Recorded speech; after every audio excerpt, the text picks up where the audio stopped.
Vous êtes-vous déjà demandé ce qu'il était advenu des 12 apôtres de Jésus après son départ? Beaucoup d'entre nous connaissent l'importance de leur histoire dans la prédication de l'Évangile ici sur terre, mais peu savent quel a été leur sort final. Dans cette vidéo, nous allons vous révéler la fin tragique de chacun des 12 apôtres de Jésus. Mais avant de continuer, assurez-vous d'être déjà abonné à la chaîne, car dans les prochaines vidéos, nous allons explorer une série de contenus qui renforceront votre spiritualité et vous apporteront une compréhension complète des histoires et des mystères de la Bible. Qu'est-ce qui leur est arrivé? Après le départ de Jésus, la persécution des chrétiens dans les premiers temps a été féroce, si bien que plusieurs d'entre eux sont devenus des martyrs. Il n'en a pas été autrement pour ceux qui ont marché de près avec le Christ. Commençons par l'apôtre Pierre. Pierre, le chef des disciples de Jésus, a vécu une vie pleine de hauts et de bas, mais toujours avec le cœur tourné vers sa mission.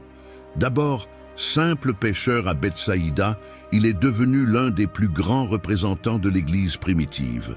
Pierre était connu pour être une personne explosive, mais aussi très ferme et totalement fidèle à Jésus. La Bible nous dit qu'un seul de ses discours a permis de convertir plus de 3000 hommes. Pierre a été victime de la persécution religieuse de l'empereur Néron en 64 après Jésus-Christ, alors que Rome était en plein chaos. Un grand incendie a dévasté la ville, détruisant les 2/3 de ses quartiers. Alors que le peuple cherchait des réponses, l'empereur Néron trouva un coupable commode, les chrétiens. La persécution fut cruelle et implacable, et Pierre, qui dirigeait la communauté chrétienne de Rome, fut capturé. On dit que Pierre savait que sa fin était proche. Il avait déjà vécu des miracles, prêché avec passion et relevé d'innombrables défis. Mais à présent, il était confronté à l'épreuve finale de sa foi. Arrêté et condamné à mort, Pierre a été emmené pour être crucifié. Le moment venu, Pierre a fait une demande surprenante. Il déclare qu'il n'est pas digne de mourir de la même manière que Jésus, son maître et ami. Il demande donc à être crucifié la tête en bas.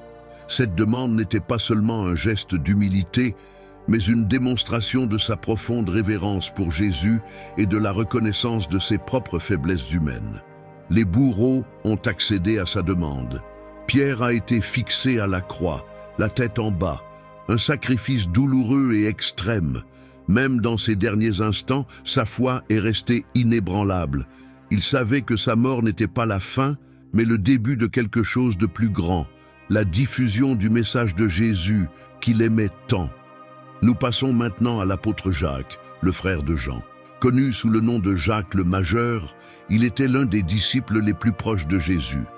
La Bible raconte que lui et son frère avaient une forte personnalité et qu'ils ont même demandé à Jésus s'il devait faire descendre le feu du ciel pour punir une ville qui ne les accueillait pas.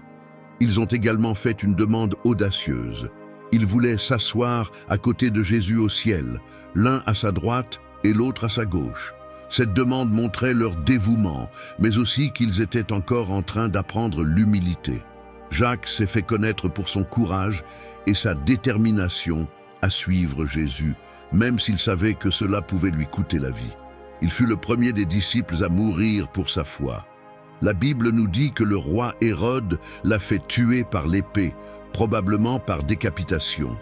Il est mort dignement, sans renoncer à sa foi.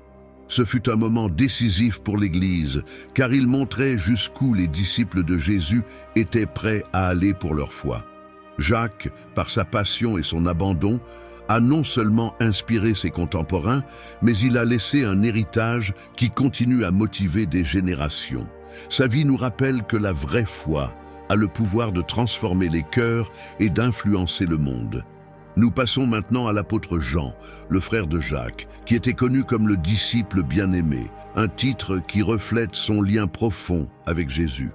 Il a commencé son voyage comme simple pêcheur, mais s'est transformé en une figure importante du christianisme. Tout au long de sa vie, Jean a été témoin de moments inoubliables, l'un des plus beaux étant celui où Jésus, sur la croix, lui a demandé de prendre soin de Marie, sa mère. Et c'est exactement ce qu'il a fait, prenant Marie chez lui et s'occupant d'elle comme s'il s'agissait de sa propre mère. Après des années de prédication et de diffusion des enseignements de Jésus, Jean a été persécuté pour sa foi. Il a été arrêté et exilé sur l'île de Patmos, une terre rocheuse et isolée de la mer Égée. C'était un endroit où les prisonniers politiques et religieux étaient envoyés, un environnement inhospitalier où Jean a dû vivre dans la solitude. Mais même là, il a trouvé la force de poursuivre sa mission. C'est là qu'il a écrit le livre de l'Apocalypse, racontant d'impressionnantes visions de l'avenir et les promesses de Dieu à l'humanité. Contrairement aux autres apôtres, qui sont morts en martyrs, Jean a eu un destin unique. Selon la tradition, il a survécu à des tentatives d'exécution, notamment en étant placé dans un chaudron d'huile bouillante. Miraculeusement, il s'en est sorti indemne, ce qui a conduit ses ennemis à l'envoyer en exil. Jean a vécu jusqu'à un âge avancé, ce qui est rare parmi les disciples de Jésus. Il est mort vers 98 après Jésus-Christ, non pas de manière violente, mais de cause naturelle, à Éphèse. La mort paisible de Jean, qui contraste avec le destin tragique d'autres apôtres, renforce son importance en tant que témoin vivant de la foi. Sa vie nous rappelle que même au milieu des difficultés, telles que l'exil et la persécution, il est possible de garder espoir et d'accomplir un but plus grand. Jean a laissé un héritage qui continue d'inspirer des millions de personnes à ce jour, montrant que l'amour et la persévérance sont des forces puissantes. Nous passons maintenant à l'apôtre André, qui était un simple pêcheur, mais dont la vie a changé du tout au tout le jour où Jésus l'a appelé à le suivre. Il a été le premier disciple de Jésus et, bien qu'il n'ait pas toujours été sous les feux de la rampe comme Pierre, son frère aîné André a joué un rôle très important dans l'histoire. Avant cela, il était déjà disciple de Jean-Baptiste qui lui avait appris à attendre le Messie. Et c'est André qui a reconnu Jésus le premier et lui a présenté Pierre en disant « Nous avons trouvé le Messie ». Bien que Pierre ait reçu plus d'attention dans les récits, André ne s'en est jamais inquiété. Il était toujours présent, aidant, enseignant et amenant d'autres personnes à connaître Jésus. Son humilité et son dévouement ont fait de lui un exemple de personne qui a servi sans chercher les applaudissements. André a consacré sa vie à la diffusion des enseignements de Jésus et a voyagé pour prêcher dans des pays lointains. Mais en 60 après Jésus-Christ, dans la ville de Patra, en Grèce, il est arrêté pour sa foi. Lorsqu'il a été condamné à la crucifixion, André a demandé quelque chose de spécial. Il voulait être attaché à une croix en forme de X, parce qu'il ne se sentait pas digne de mourir de la même manière que Jésus. Ils l'ont attaché à la croix, au lieu de le clouer, et André est resté là pendant 3 jours. Malgré sa souffrance, il n'a pas cessé de parler de l'amour de Dieu et de l'espoir que Jésus apportait. Les gens qui l'ont entendu ont été impressionnés par son courage et sa foi, et beaucoup ont commencé à croire à son message. André nous enseigne qu'il n'est pas nécessaire d'être au centre de l'attention pour faire la différence. Avec humilité et courage, il a vécu et est mort pour ce en quoi il croyait, laissant un héritage qui continue d'inspirer les gens aujourd'hui. Passons maintenant à l'apôtre Philippe. Il n'apparaît pas souvent dans la Bible, mais lorsqu'il le fait, il joue un rôle important. Il était originaire de Bethsaïda, la même ville que Pierre et André, et vivait près de la mer de Galilée. Il était connu pour sa simplicité et pour être un homme pragmatique, toujours prêt à aider les autres à connaître Jésus, et il a été l'un des premiers à suivre le Maître, où tout au long de sa vie, il s'est distingué par sa curiosité et sa volonté d'apprendre et d'enseigner. Il existe plusieurs versions de la mort de Philippe. Certains disent qu'il est mort de mort naturelle, mais d'autres récits disent qu'il a été martyrisé, c'est-à-dire qu'il est mort à cause de sa foi. Il aurait pu être lapidé, décapité ou même crucifié la tête en bas. La vérité est que quelle que soit la forme, il a fait preuve d'un grand courage en gardant sa foi jusqu'à la fin. Même en l'absence de détails sur sa vie, Philippe nous enseigne quelque chose d'important. Il était toujours prêt à conduire les gens à Jésus et à en apprendre davantage sur la foi, même avec ses doutes. Il nous montre qu'il n'est pas nécessaire de tout savoir, mais qu'il suffit de faire le premier pas avec courage et confiance. Nous passons maintenant à l'apôtre Barthélemy. C'était un disciple de Jésus, mais nous ne savons pas grand-chose de lui, si ce n'est son nom. Certains pensent qu'il portait un autre nom et qu'il était étroitement lié à Philippe. Dans certains livres de la Bible, comme l'Évangile de Jean, un apôtre s'appelle Nathanaël, et certains pensent que Barthélemy et Nathanaël étaient la même personne. Mais d'autres pensent qu'il s'agit de deux personnes différentes. Quant à la façon dont Bartholomée est mort, les histoires sont très tristes et différentes. La version la plus connue et la plus effrayante dit qu'il a été écorché vif. Ils ont pris sa peau alors qu'il était encore en vie, et ensuite décapité. Dans diverses peintures, on voit Bartholomée avec sa peau sur lui ou tenant un couteau. Mais l'histoire de Bartholomée ne se résume pas à la façon douloureuse dont il est mort. Il a laissé un héritage de foi, de courage et de dévouement à l'appel de Jésus. Malgré les dangers et les difficultés, Bartholomée a continué à diffuser le message de l'amour et du royaume de Dieu dans le monde entier. Et on se souvient de lui comme d'un exemple de quelqu'un qui a tout donné pour sa foi, même au prix fort. Nous passons maintenant à l'apôtre Matthieu, également appelé Lévi, qui était collecteur d'impôts à l'époque de Jésus. Cela signifie qu'il collectait l'argent des gens et le remettait au gouvernement de Rome. Mais à l'époque, les Juifs n'aimaient pas du tout les collecteurs d'impôts. Ils pensaient que ces collecteurs d'impôts trahissaient le peuple et aidaient les Romains, qui étaient comme des envahisseurs dans leur pays. Mais regardez comme c'est incroyable. Au lieu de rejeter Matthieu, Jésus a fait exactement le contraire. Il est venu dans l'échoppe où travaillait Matthieu et l'a appelé à devenir l'un de ses disciples. Cela montre que Dieu peut choisir n'importe qui pour faire partie de son plan, même ceux que tout le monde pense ne pas être assez bons. En effet, il ne choisit pas les personnes qualifiées, mais il donne du pouvoir aux personnes choisies. Les récits concernant la mort de Matthieu sont entourés de mystères, mais ils ont tous un point commun. Il a été martyrisé pour sa foi. Selon une version, il se trouvait en Éthiopie, où il a converti le roi local au christianisme, ce qui a mis en colère les prêtres païens qui ont comploté sa mort. Ils disent qu'il a été poignardé alors qu'il célébrait un office. D'autres récits affirment qu'il a été lapidé, brûlé vif ou même décapité. Chaque récit confirme une chose. Matthieu est mort en défendant de tout son cœur le message auquel il croyait. Bien que nous ne sachions pas exactement comment cela s'est passé, la mort de Matthieu reflète le courage d'un homme qui a tout abandonné, même sa propre vie, pour suivre l'appel de Jésus. En nous souvenant de son histoire, nous sommes inspirés à croire que personne n'échappe à la grâce de Dieu et qu'un simple « oui » peut transformer une vie entière. Passons maintenant à l'apôtre Thomas. Thomas, connu sous le nom de Thomas le sceptique, était célèbre pour ses doutes, mais aussi pour son courage et son dévouement à la mission de Jésus. Après le célèbre épisode où il a dû voir et toucher les plaies du Christ pour croire en la résurrection, Thomas est devenu un homme à la foi inébranlable, prêt à porter l'Évangile jusqu'aux confins de la terre. Son voyage l'a conduit dans des pays lointains et sa mort, bien que tragique, témoigne de son engagement total dans la mission.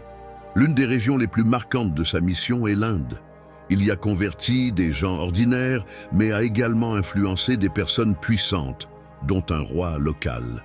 Cela l'a cependant mis en conflit avec les chefs religieux de la région, qui craignaient de perdre son influence. L'histoire la plus connue sur la mort de Thomas raconte qu'il a été attaqué par des prêtres païens alors qu'il priait dans un endroit isolé. Armés de lances, ils ont encerclé Thomas, exigeant qu'il cesse de prêcher sur Jésus. Même face à cette menace, Thomas est resté ferme. Il n'a pas renié sa foi, même s'il savait ce qui l'attendait. On dit qu'il a été transpercé par une lance et qu'il est tombé à terre, mais pas avant d'avoir prié pour le salut de ceux qui l'avaient attaqué. Il a affronté son destin avec courage, sans renoncer à sa foi ni à la mission qu'il avait reçue de Jésus. On se souvient de sa vie et de sa mort non seulement comme d'un exemple de foi, mais aussi comme d'un rappel que même le sceptique peut devenir l'un des plus grands défenseurs de la vérité. L'histoire de Thomas nous incite à croire, même lorsque l'épreuve semble lointaine, et à aller de l'avant, même lorsque le chemin est difficile. Connaissez-vous l'histoire de Thomas le sceptique? Connaissez-vous son origine? Dites-le moi dans les commentaires. Passons maintenant au deuxième apôtre Jacques. Vous vous êtes peut-être rendu compte que Jacques était un nom très courant à l'époque de la Bible, à tel point qu'il y a plusieurs Jacques mentionnés. L'un d'eux est Jacques, fils d'Alphée, qui est l'apôtre dont nous allons parler maintenant. Mais vous savez ce qui est curieux? La Bible ne dit pas grand-chose sur lui. En fait, ce que nous savons avec certitude, c'est qu'il s'appelait Jacques et que son père était Alphée. Ce qui rend les choses confuses, c'est qu'en plus de lui, il y avait un autre apôtre appelé Jacques, que nous avons déjà mentionné, le fils de Zébédée. Il est également question de Jacques, le frère de Jésus, connu sous le nom de Jacques le Juste, et d'un Jacques appelé le Mineur. La question est de savoir si l'un de ces Jacques est le même que le fils d'Alphée. Personne ne le sait avec certitude, même les premiers chrétiens n'ont pas été en mesure de le découvrir. En ce qui concerne la mort de Jacques, fils d'Alphée, les récits sont également différents. L'un dit qu'il a été lapidé à Jérusalem, une autre dit qu'il a été crucifié alors qu'il prêchait en Égypte. Et pour rendre les choses encore plus confuses, certains mélangent son histoire avec celle du frère de Jésus, qui est mort de manière violente. Il aurait été poussé du haut d'un temple, battu avec un morceau de bois et enfin lapidé. Même si les détails exacts restent un mystère, il y a une chose sur laquelle tout le monde s'accorde. Jacques, comme beaucoup d'apôtres, est mort à cause de sa foi. Il a été fidèle jusqu'au bout, même face aux dangers et aux difficultés. Son histoire nous enseigne que, même si nous ne sommes pas très connus ou si nous ne sommes pas sous les feux de la rampe, nous pouvons accomplir de grandes choses lorsque nous suivons Dieu avec courage et dévouement. Passons maintenant à l'apôtre Judas. Non, pas Judas Iscariote, celui qui a trahi Jésus. Il s'agit d'un autre Judas, qui était aussi un disciple de Jésus et qui, pour éviter toute confusion, est souvent appelé Judas Thaddée ou simplement Thaddée. Mais ce qui est important, c'est qu'il s'agit d'une personne complètement différente de l'autre Judas. En fait, le nom de famille Thaddée a probablement aidé les gens à faire la distinction entre les deux. La Bible ne nous donne pas beaucoup de détails sur la vie de Judas Thaddée, mais il était un fidèle disciple de Jésus et voyageait pour partager le message d'amour et de salut. Certains pensent qu'il aurait pu être le frère de Jésus, mais nous n'en sommes pas sûrs.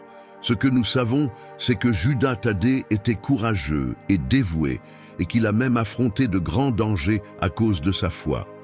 En ce qui concerne l'histoire de sa mort, on pense qu'il a été martyrisé avec un autre apôtre, Simon le Zélote, dans la ville de Beyrouth en 65 après Jésus-Christ, lorsque cette région faisait partie de l'Empire romain. On dit que Judas est mort d'une manière cruelle, à coups de hache, ce qui explique que de nombreuses peintures le montrent tenant une hache, comme symbole de son courage et de son sacrifice. Même si nous ne connaissons pas tous les détails de la vie de Judas Thaddée, une chose est sûre, il a été fidèle jusqu'au bout, diffusant le message de Jésus et affrontant tous les dangers qui se présentaient à lui. Son histoire nous inspire à être courageux et fidèles, même dans les moments difficiles. Et qui sait, elle pourrait même nous rappeler de ne jamais juger quelqu'un sur son seul nom. Passons maintenant à l'apôtre Simon le Zélote. C'est l'un des personnages les plus mystérieux parmi les apôtres de Jésus. Son nom figure sur les listes des 12 élus, mais la Bible ne dit pas grand-chose de sa vie. Son surnom de Zélote est également un mystère. Il pourrait signifier qu'il faisait partie d'un groupe révolutionnaire appelé les Zélotes, qui luttait contre la domination romaine et espérait un Messie pour guider le peuple, ou qu'il était très dévoué et engagé dans les enseignements de Jésus. Quoi qu'il en soit, une chose est sûre, Simon avait un cœur plein de passion. Après l'ascension de Jésus au ciel, la tradition veut que Simon ait prêché en Égypte, mais ce qui s'est passé ensuite est un mystère. Il existe plusieurs récits sur la façon dont il est mort. Certains disent qu'il a été martyrisé en Perse, d'autres qu'il a été crucifié en Grande-Bretagne et même qu'il est mort de vieillesse dans la ville d'Odessa. Il est impossible de savoir quelle version est la bonne, car ces récits ne sont apparues que longtemps après sa mort. Mais ce qu'elles ont toutes en commun, c'est la certitude que Simon n'a pas abandonné jusqu'à la fin. Il a joué un rôle important dans la diffusion des enseignements de Jésus et porté en lui le courage d'un véritable disciple du Christ, affrontant l'inconnu pour diffuser un message qui a changé le monde. Enfin, nous arrivons au dernier apôtre, Judas Iscariote. Il est probablement l'apôtre le plus célèbre, ou plutôt le plus tristement célèbre. Son nom est devenu synonyme de trahison. Mais saviez-vous qu'au début, Judas était considéré comme digne de confiance ?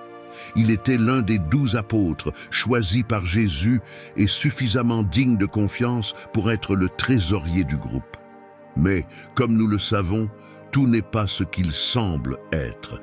Lors de la dernière scène, Jésus a dit quelque chose qui a laissé tout le monde perplexe. « L'un de vous va me trahir. » Les disciples échangent des regards confus.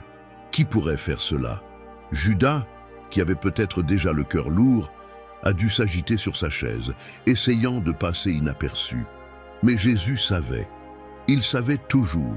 Avec sérénité, il s'adresse à Judas. « Ce que tu vas faire, fais-le tout de suite. » Les autres, troublés, s'imaginent qu'il s'agit d'une affaire d'argent, sans même se rendre compte du poids de l'instant. Que fait Judas ? Il est allé voir les prêtres et a conclu un marché. Il livrerait Jésus en échange de 30 pièces d'argent. Cette nuit-là, dans le jardin de Gethsémani, il apparaît avec une foule armée.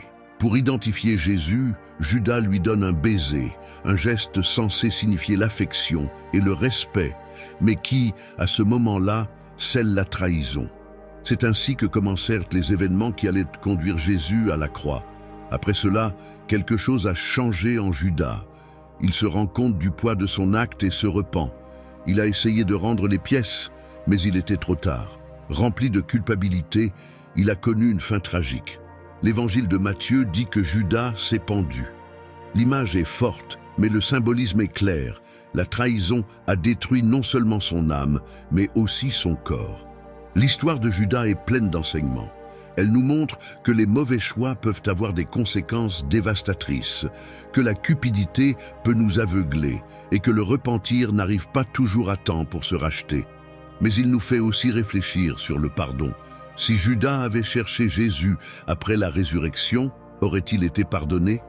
La Bible ne nous le dit pas, mais le message d'amour et de grâce de Jésus suggère que oui. En fin de compte, Judas nous laisse un puissant avertissement. Faites attention à vos choix, ils ne vous affectent pas seulement vous, ils peuvent transformer le cours de nombreuses vies. C'est ainsi que s'achève notre voyage à travers les fins tragiques des 12 apôtres de Jésus. Des hommes simples, mais avec des histoires extraordinaires de foi, de sacrifice et d'impact éternel. Chacun d'entre eux nous enseigne quelque chose d'unique, et ensemble, ils nous rappellent le pouvoir de transformation de l'appel divin. Ils nous montrent que le véritable engagement dans la foi se révèle dans le courage de suivre la mission, même face à la douleur et au martyre, et que vivre en s'abandonnant totalement au dessein divin et à l'amour inconditionnel fait de nos vies un reflet de l'éternité, nous rendant immortels dans notre témoignage. Nous sommes arrivés à la fin de la vidéo. Si vous l'avez aimée autant que moi, pourquoi ne pas la liker et la partager avec tous ceux qui, selon vous, ont besoin de la voir? Tout comme nous cherchons tous deux la vérité dans la parole de Dieu, celle qui nous libère, nous pouvons explorer ensemble le monde incroyable et mystérieux de la Bible. Soyons une lumière pour ceux qui en ont besoin. Que Dieu vous bénisse et rendez-vous dans la prochaine vidéo.